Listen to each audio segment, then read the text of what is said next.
Assalamualaikum warahmatullahi wabarakatuh.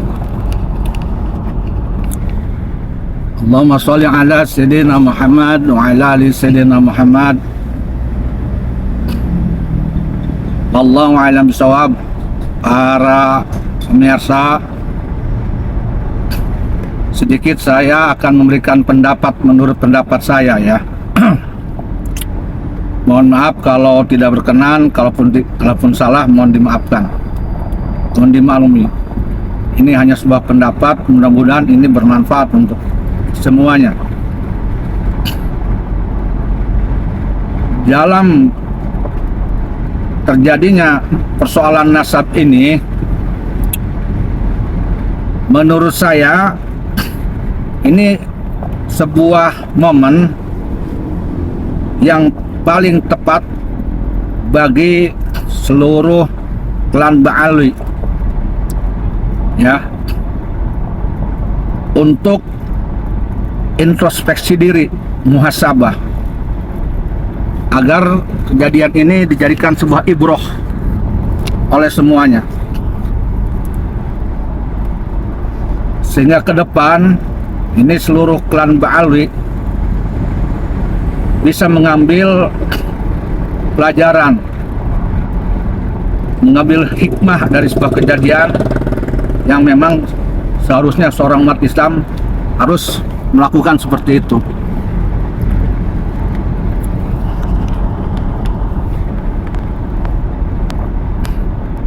Sebetulnya persoalan nasab ini tidak akan terjadi menurut saya kalau tidak ada sebab-sebab yang memicu. Maaf, saya tidak menyalahkan klan Ba'alwi. Saya sekali lagi saya katakan ini hanya introspeksi diri. Seandainya di antara oknum Habib bisa menjaga lisan, bisa menjaga sikap, bisa menjaga hati, niscaya tidak akan timbul persoalan nasab ini. Apa menjaga lisan? Ketika berbicara dimanapun ia, di panggung atau di mana, itu sesuai dengan akhlak Islam, syariat Islam. Bicaranya tidak menyinggung orang lain. Kenapa sebabnya? Karena terkadang orang yang dihina, diejek, dicaci maki oleh oknum Habib itu seorang tokoh yang mempunyai banyak pendukung, banyak muhibin, yang tentu ketika dihina tokoh tersebut, contohnya Gus Dur, Kiai Haji Said Akil Siroj, atau sebuah organisasi yang dituding buruk, contohnya menuding buruk PBNU umpamanya dengan bahasa-bahasa kurang baik, NU umpamanya sekulerisme liberal, Syiah, itu kan mempunyai banyak pendukung dan pengikut. Tentu hal yang manusiawi kalau pendukung pengikut muhibinnya itu tidak suka, kecewa, marah. Nah, ini memicu dan menimbulkan buruk di mata mereka terhadap oknum Ba'alwi tersebut.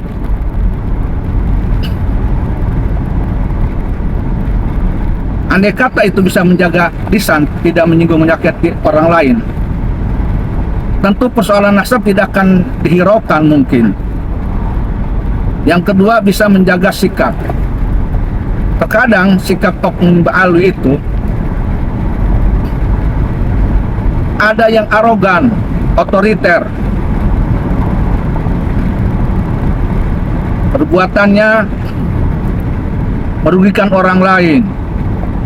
Contohnya ngedawir, nggak tanggung-tanggung yang didawirnya kiai, ulama, dengan menjual-jual Nabi Muhammad, nasab Nabi, menjual minyak yang hanya beli 5.000 dijual 2 juta dan sebagainya.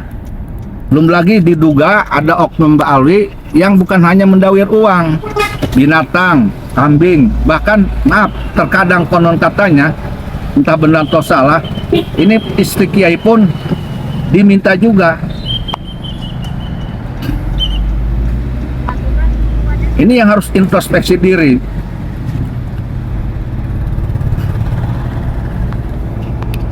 Mestinya berpikir, diakui atau tidak, diterima atau tidak, terpaksa atau tidak. Sekarang ini kan sudah terbentuk opini. Walau bagaimanapun, klan Ba'alwi ini terbentuk opini itu adalah keturunan dari imigran Yaman. Tentu dilihatnya itu, dipandangnya itu sebagai tamu. Oleh bagaimanapun, secara identitas nasional memang sebagai warga negara Indonesia, tetapi awal muasalnya adalah keturunan dari pendatang. Begitu kan pemikiran orang-orang yang memang sudah tidak setuju dengan tingkah laku dan ucapannya.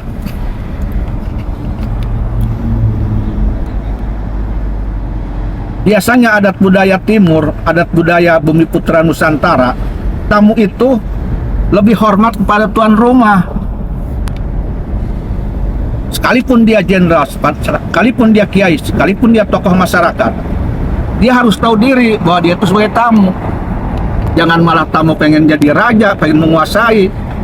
Jangan malah tamu otoriter. Namun cekurang Banten tema tuduh curug. Jangan. Tamu tuduh curug ke tuan rumah, nyuruh-nyuruh, bahkan minta-minta, bahkan sambil dawir, bahkan menghina, melecehkan harga diri. Nah itu bagaimana, kalau bagaimanapun dia manusia, tidak semua itu menghormati. Walaupun dia mengatakan beribuan kali anak duriat Nabi, ada duriat Nabi, kalau hatinya terus sudah dia tersinggung.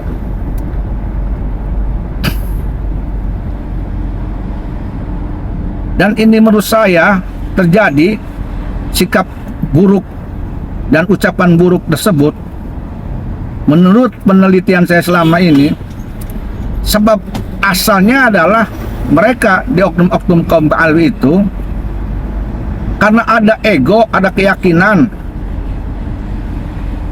ada pembenaran diri, keangkuhan, kesombongan di dalam dirinya itu, ada darah Rasul dan sebagai cucu Nabi. Jadi nasab itu lebih dari segalanya, di atas segalanya. Nasab Nabi, cucu Nabi di atas segalanya. Pangkat jenderal, jabatan presiden, kiai, siapapun dia, semuanya menjadi kecil, kalah oleh nasab Rasul. Pendapat ini, keyakinan ini yang menjadikan sangat mudah sekali iblis menggoda hati manusia menjadi sombong, menjadi tidak berakhlak. Maka mudahlah mencaci maki, menghina orang lain. Mudahlah dia untuk nantang-nantang orang lain.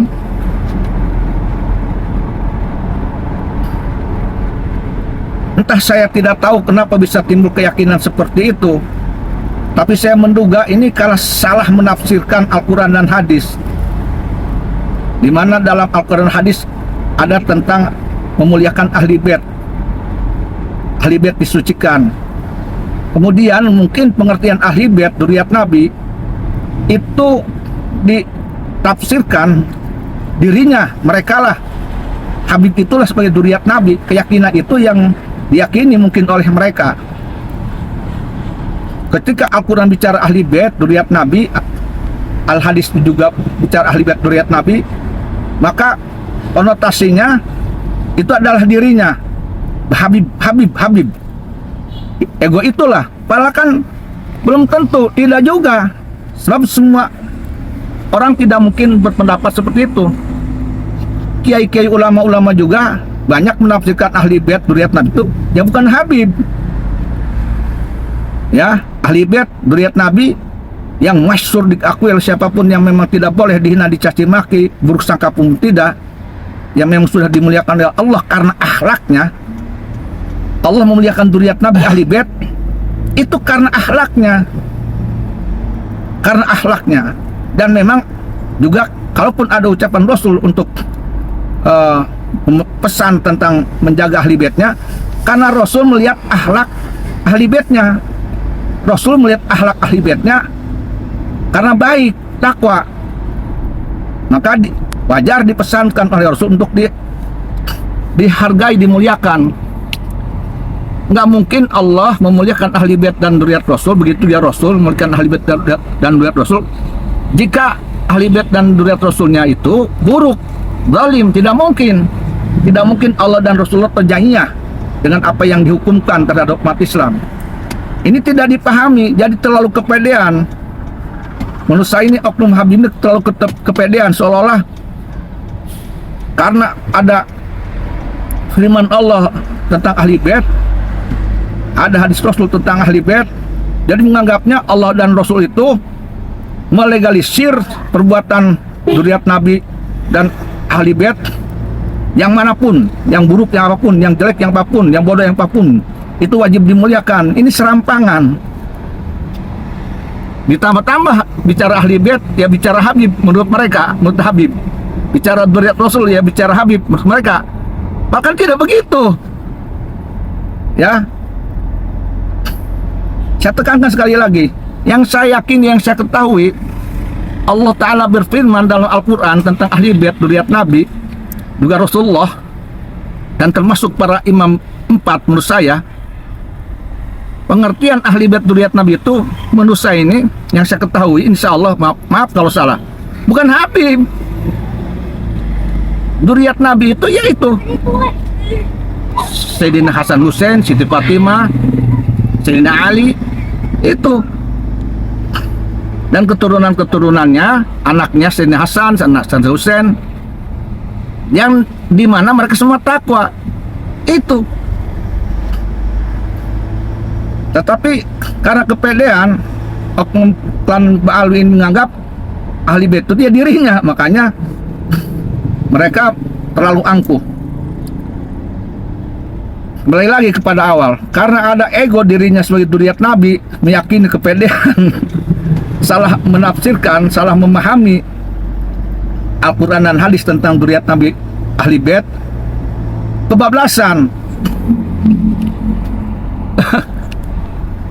Sehingga tidak terkontrol ucapan dan perbuatannya, akhirnya menimbulkanlah reaksi dari keluarga besar, keturunan-keturunan, diantaranya keturunan Wali Songo, yang mungkin saja ada yang Wali Songo yang dihina oleh oknum Ba'alwi, dan ada keturunan Wali Songo yang memang dihina oleh oknum Ba'alwi, sehingga menimbulkan reaksi. Maka para Habib harus introspeksi diri, harus tahu diri.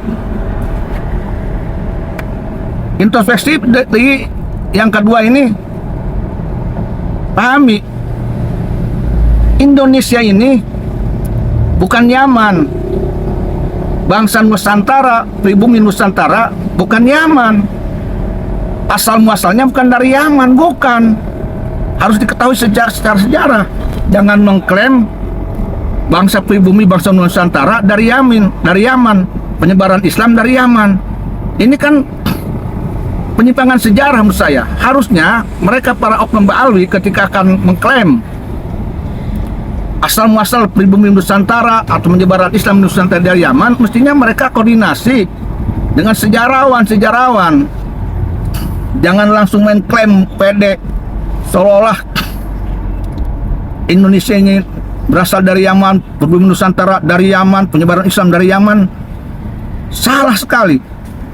Nah, kepedean ini yang membuat mereka makin angkuh, memandang selain mereka itu adalah di bawah mereka, sehingga secara seenaknya otoriter.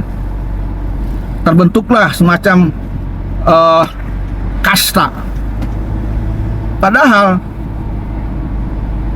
kalau kita mau sadar, tidak akan timbul pemikiran bahasa jika bukan karena Habib yang akan menyembah pohon blak-blak, seolah penyebar Islam pertama di bumi Nusantara ini adalah dari Yaman. Loh, sejarawan mengetahui semua sebelum datangnya oknum Ba'alwi dari Yaman, abad 14-15 itu sudah ada Wali Songo.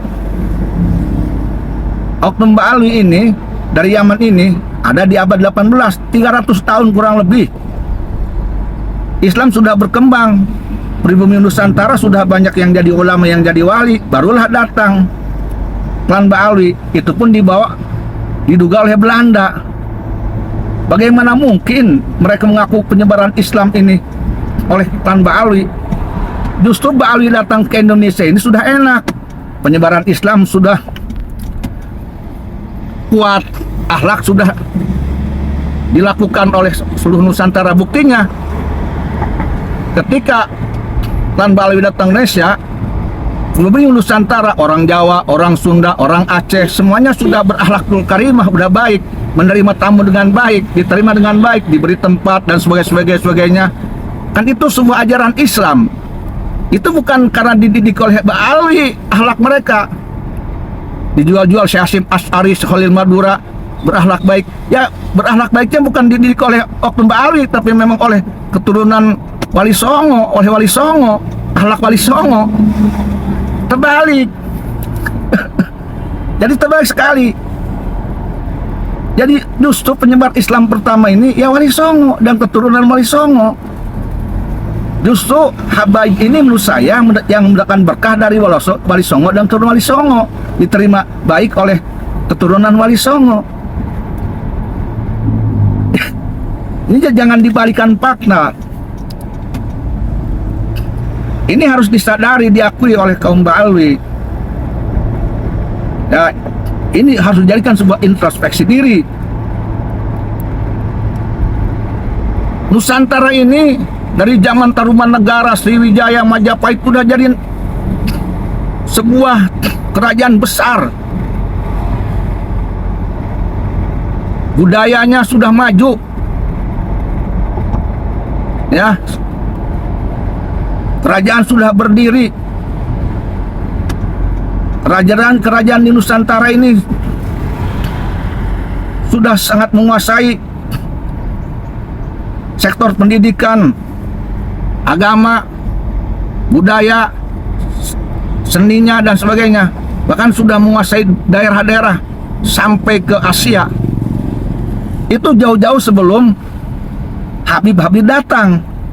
Jadi ironis sekali kalau orang-orang oknum Habib datang sini sok-sokan, sok jadi majikan. Ini sangat tidak elok, sangat tidak lucu. Diketahuin pitek nanti. Ya, tolong introspeksi diri. Maka kalau tidak bisa menjaga lisan dan perbuatan dan ego, saya khawatir dari persoalan Nasdem ini kan berkembang.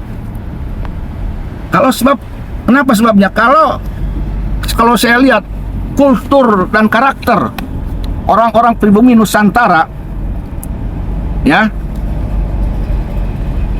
dia baik, tetapi pantang ketika diinjak. Dia luas, tetapi garang ketika memang di medan perang. Kecuali pecundang, kecuali pengkhianat, kecuali orang-orang yang hanya kalah oleh cuan, oleh picis. Kecuali itu lain lagi, itu mah oknum-oknumnya ya, oknumnya.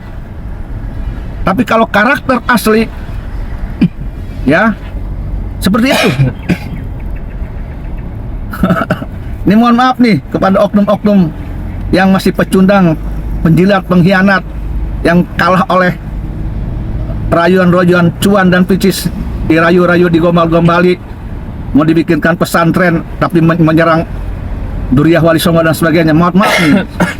Ya kalau itu terjadi, monggo silakan, itu hak kamu itu. Ini mohon maaf nih.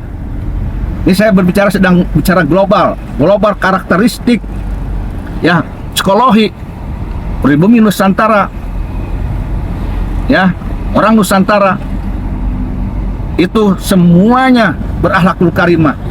Dia baik, dia sopan, tetap garang ketika di medan perang.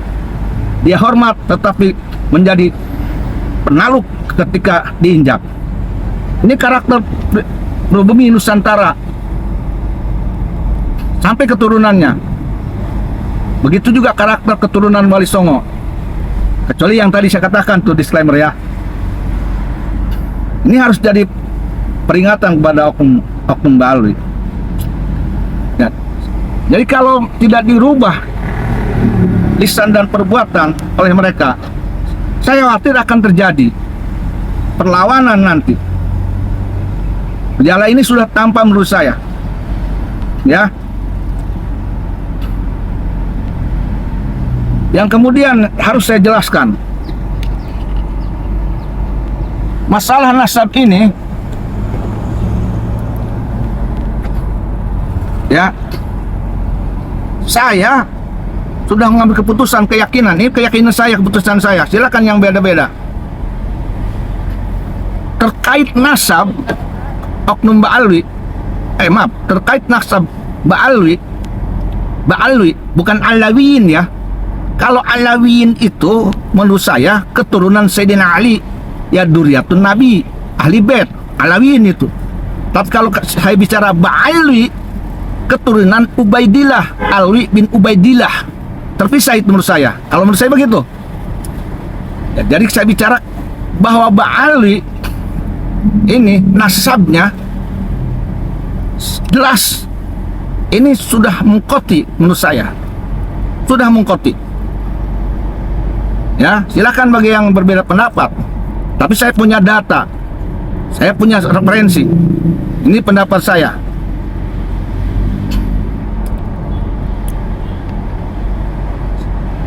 Mbak Alwi yang mana? Kalau bicara nasab, semua Mbak Alwi, semua keturunan Ubaidillah dan Alwi bin Ubaidillah, semuanya itu bukan Duriyatun Nabi kalau menurut pandangan saya dan pandangan orang-orang yang paham tentang itu, tentang nasab. Tetapi maaf, dalam hal menghormati, menghargai, mencintai, maka berbeda. Kalaupun dia oknum Mbak Alwi, kalaupun dia bukan Duriyat Nabi, oknum Mbak Alwi yang bukan Duriyat Nabi, jika berakhlak, berilmu, apalagi dia nasionalis, maka kami hormati. Kami hormati. Ya, tapi tetap walaupun dia berilmu, berakhlak, wali, nasionalis, ketika ditanya nasabnya, ya bukan Duriyat Nabi, tetap akan dikatakan itu bukan Duriyat Nabi. Walaupun wali, kalau Bali bukan Duriyat Nabi. Walaupun nasionalis, tetap nasabnya bukan Duriyat Nabi. Walaupun berakhlak, tetap nasabnya bukan Duriyat Nabi. Itu yang saya ketahui, yang saya yakini, dan yang lain-lain yang diyakini oleh orang yang mengerti paham yang nasab tentang sejarah dan sebagainya. Ya, menurut ahli filologi, ahli genetika, sains dan sebagainya, ahli pustaka dan sebagainya, itu begitu.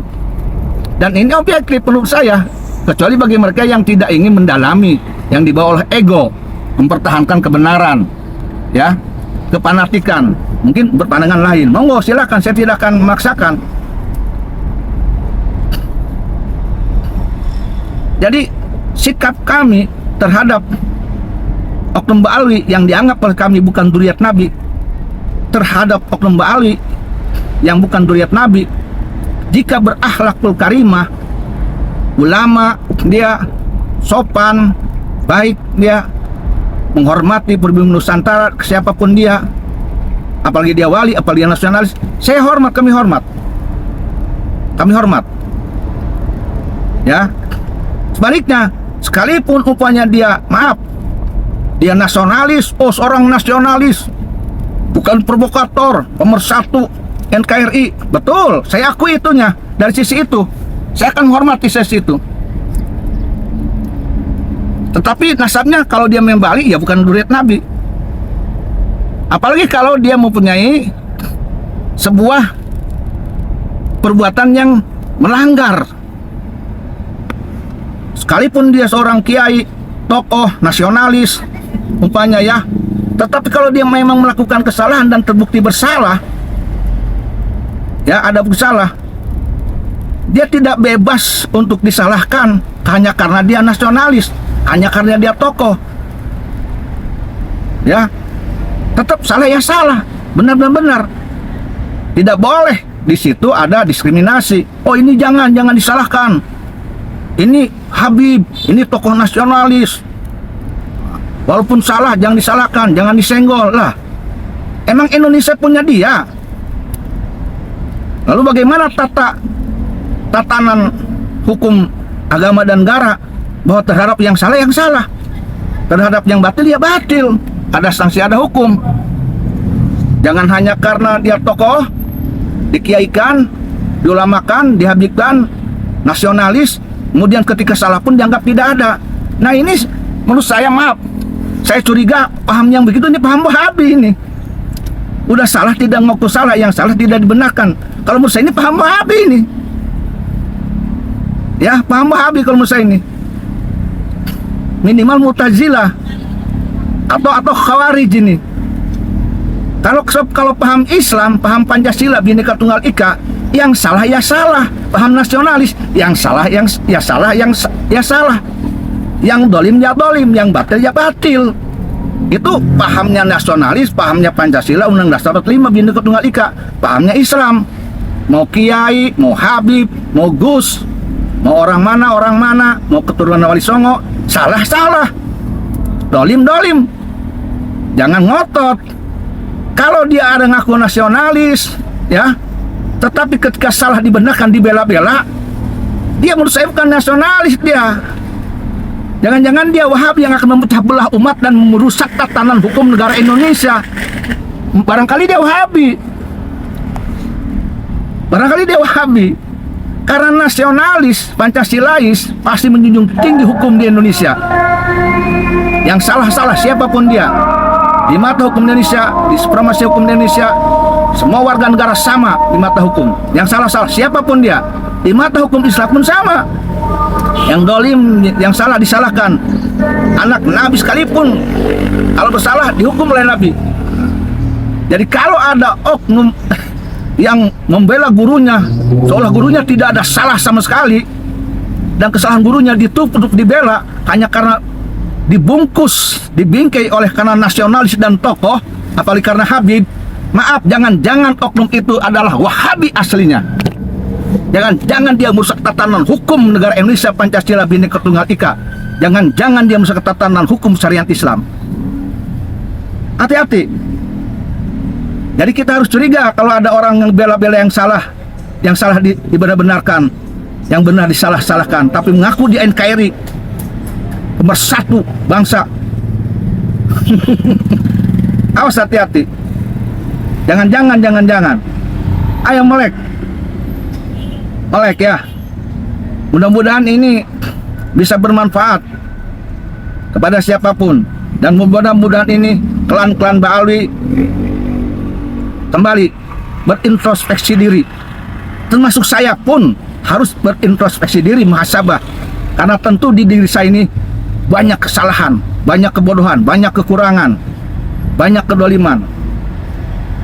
Jadi saya pun tetap selama ini selalu introspeksi diri, dan kami akan selalu menjadi seorang yang sportif. Jika salah ya salah, siap minta maaf. Contohnya, saya akan siap minta maaf, insya Allah, biidznillah, biquwatillah, qudratillah, akan minta maaf khususnya ke kaum Ba'alwi, umumnya seluruh rakyat Indonesia, umat Islam. Jika terbukti oknum Ba'alwi ini bisa membuktikan adanya kitab sejaman yang menyebutkan bahwa emang Ubaidillah ini anak Said Ahmad Muhajir, ada kitabnya. Kitab ada abad 4, abad 5, abad 6, abad 7. Saya akan minta maaf, saya salah, saya akan akui. Apalagi kalau mereka tes DNA, saya akan akui, saya akan minta maaf. Saya harus konsekuen, sportif. Kalau salah, saya akan siap minta maaf, tidak akan malu-malu saya. Tetapi kalau itu tidak ada, maka harus diterima pendapat saya bahwa nasab Ba'alwi mungqati. Ba'alwi bukan dzurriyyatun Nabi. Jelas itu.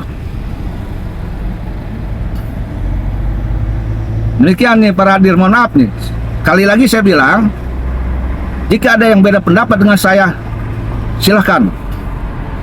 Ini pendapat saya, keyakinan saya, dan saya objektif insya Allah. Bukan karena lahir dari kebencian. Bukan. Lahir dari kebencian itu kalau orang yang benar dibenci. Orang yang punya bukti data sejaman, punya bukti silsilah nasab, punya bukti DNA-nya benar dzurriyyat Nabi, tetap saya benci. Berarti saya itu memang kebencian. Tetap kebencian, itu namanya kebencian. Barangkali banyak yang tidak mengetahui hakikat kebencian itu apa ya. Disebut kebencian, benci itu jika orang itu tidak bersalah, orang itu benar. Contohnya, Ba'alwi ini ada kitab sejamannya, abad 4, abad 5, abad 6, bahwa Ubaidillah itu memang anak Said Ahmad bin Aisyah. Saya tidak mengatakan muhajir insya Allah, karena yang saya yakini Said Ahmad bin Is Ar-Rumi tidak pernah hijrah ke Yaman. Ya, ada kitab abad 4, abad 5, abad 6, abad 7, jelas yang dikarang oleh imam-imam ahli nasab ya, imam ahli nasab nih, jelas qat'i bahwa Ubaidillah itu memang anak Said Ahmad bin Aisyah Ar-Rumi. Itu benar, dan di tes DNA haplogrupnya J1. Artinya memang DNA-nya ke Rasulullah Muhammad SAW sebagai turunan Nabi. Tetapi saya tetap ngebenci. Bahkan anaknya bagus-bagus. Saya benci, saya anti. Baru itu dikatakan saya benci. Tetapi kalau memang umpamanya tes DNA-nya bukan, tidak ada menunjukkan ke DNA Nabi, kitab sejaman tidak ada, akhlaknya, oknumnya rata-rata itu yang merusak tatanan akhlak, tidak tahu diri, hidup di Indonesia, tidak tahu diri hidup di Indonesia, ngelunjak, cek orang Banten tema, ibaratnya cek orang Banten, ibaratnya tamu ngelunjak kanu boga imah di BRHT yang ngamperu. Ketika umpamanya si tuan rumah itu ngeritik, protes, tidak bisa dikatakan benci. Itu hak, paham? Hak, paham? Hak, bukan benci, hak. Karena batil harus dienyahkan. Hak, bukan benci. Jadi dibuka, bedakan antara makna benci dan hak. Berjuang hak, ya, mencegah batil, menegakkan hak. Beda dengan benci, ya. Tahu kan sekarang hakikat makna benci dan hak? Jangan disamarkan. Jangan hak dikatakan benci, benci dikatakan hak. Jadi lalu siapakah yang sebetulnya benci? Nah, sudah tahu kan? Kalau yang bertanyanya memang bertanya hak, menanyakan mana kitabnya, menanyakan mana tes DNA-nya, menanyakan mana akhlakmu, mana tawadumu, mana manfaatmu kepada kami, mana mana kebenaran sejarahmu, mana. Kemudian dibenci oleh mereka-mereka yang ditanya, dikritik, dimusuhi, maka itu bisa dikatakan mereka lah yang membenci, karena mereka tidak hak untuk marah, untuk membenci, untuk menghina orang-orang yang berhak bertanya, berhak meminta atas pengakuannya, karena mereka lah yang ngaku cucu Nabi. Oknum-oknum itu yang ngaku cucu Nabi, oknum-oknum cucu Nabi ngakunya begitu. Kapan, di video mana mereka ngaku cucu Nabi? Oke, tidak semua oknum Habib ngaku cucu Nabi di video. Memang tidak semua bikin video. Emangnya itu oknum Habib semuanya bikin video? Ini yang nanya mana, buktikan. Oknum Habib jangan di video bahwa anak cucu Nabi mana. Yang nanya jadi menurut saya mah bego, bodoh menurut saya.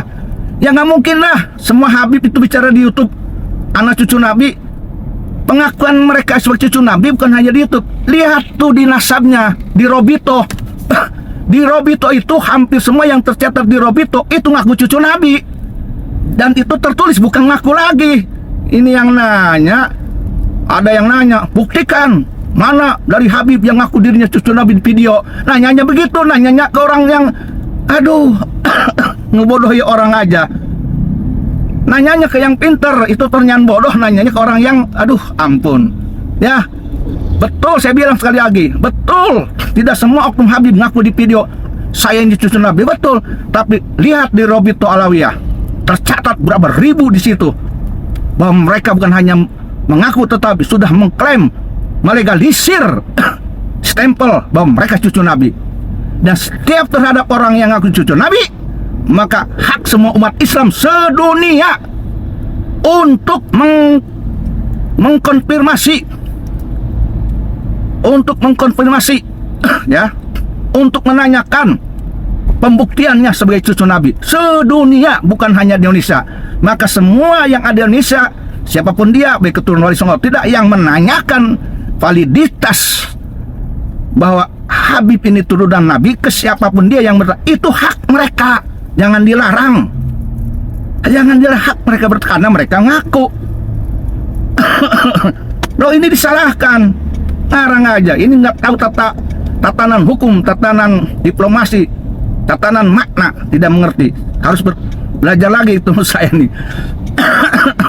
Ya, mudah-mudahan ini jadi penjelasan ke semuanya. Mohon maaf jika ada kesalahan. Saya tidak merasa diri saya benar.